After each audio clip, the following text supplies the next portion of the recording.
বাংলাদেশ খেলাফত মজলিস সহ সকল সহযোগী সংগঠনগুলোর ব্যানারে আপনাদের ঐক্যবদ্ধ হয়ে খেলাফতের এই সংগ্রামকে ন্যায় ও ইনসাফপূর্ণ সমাজ গঠন করার এই আন্দোলনকে সামনের দিকে এগিয়ে নিয়ে যাওয়ার জন্য উদাত্ত আহ্বান জানাচ্ছি। আপনাদের এই মাদারীপুর এক ফ্যাসিবাদের চরম আক্রান্ত ছিল। সেই আক্রমণ আল্লাহ পাক উদ্ধার করে দিয়েছেন।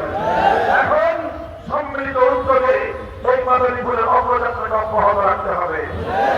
আমাদের মাদারীপুরের এসপি সাহেব সহ প্রশাসনিক কর্মকর্তারা আমাদের কাছে সাহায্য সহযোগিতা চেয়েছেন। আমি আপনাদেরকে বলবো, এই মাদারীপুর যেন শান্তিপূর্ণ উপায়ে সামনের দিকে তার পথ চলা অব্যাহত রাখতে পারে। প্রশাসনের যে কোনো ভালো উদ্যোগকে আপনারা সহযোগিতা করবেন ইনশাআল্লাহ। আলেম সমাজ এই যে দুর্গা পূজা আসছে, এই পূজাকে কেন্দ্র করে কোন পরাজিত ঘাটতি মারা প্রকৃত শক্তি তারা যেন নতুন করে কোন সমাধান করতে না পারে। আওয়ামী লীগের রাজনীতি ছিল রাতের বেলায় কালুনাগিনী হয়ে সংখ্যালঘুদেরকে প্রবল মাত্র, দিনের বেলায় কথা হয়ে থাকতে আসতো। আর নাটকের নায়ক নায়িকাদের সংগঠন হল বাংলাদেশ আওয়ামী লীগ। এই আওয়ামী লীগ তারা এইভাবেই বাংলাদেশের মানুষের সঙ্গে প্রতারণা এবং ধোঁকাবাজির রাজনীতি করেছে। কাজেই এখন আওয়ামী লীগ নাই, আমরা চাইব আর কোন সংখ্যালঘুদের জন্য কেউ নির্যাতন করতে না পারে। এইভাবে আলেম সমাজ সংখ্যালঘুদের নিরাপত্তা সহ সাম্প্রদায়িক সম্প্রীতি প্রতিষ্ঠার মধ্য দিয়ে নতুন বাংলাদেশ গড়ার পথকে আপনারা সুগম করবেন ইনশাআল্লাহ। দেখা হবে আগামীতে, কথা হবে স্লোগানে।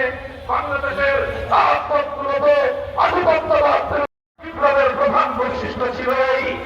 আমরা দেখেছি ঢাকা সহ বিভিন্ন বিভাগীয় শহর এবং বিভিন্ন জেলা শহরের রাজপথগুলোর চিত্র আমরা দেখেছি।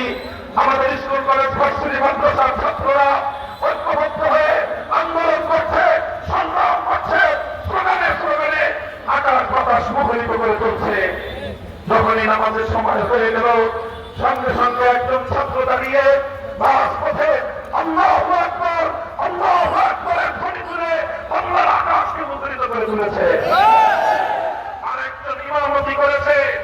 এই রাজপথে তারা এতক্ষণ সংগ্রাম করেছিল, মিছিল করেছিল, স্লোগান তুলেছিল, সেই রাজপথের উত্তপ্ত পথকে জায়নামাজ বানিয়ে আল্লাহর দরবারে সেজদায় লুটিয়ে পড়েছিল। গণভবনের দিকে মার্চ করা শুরু করলো জালিম ফ্যাসিবাদী শেখ হাসিনা।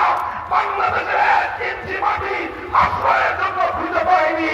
সে তার পরম বন্ধু নরেন্দ্র মোদীর ওরে গিয়ে আশ্রয় নিতে পারত।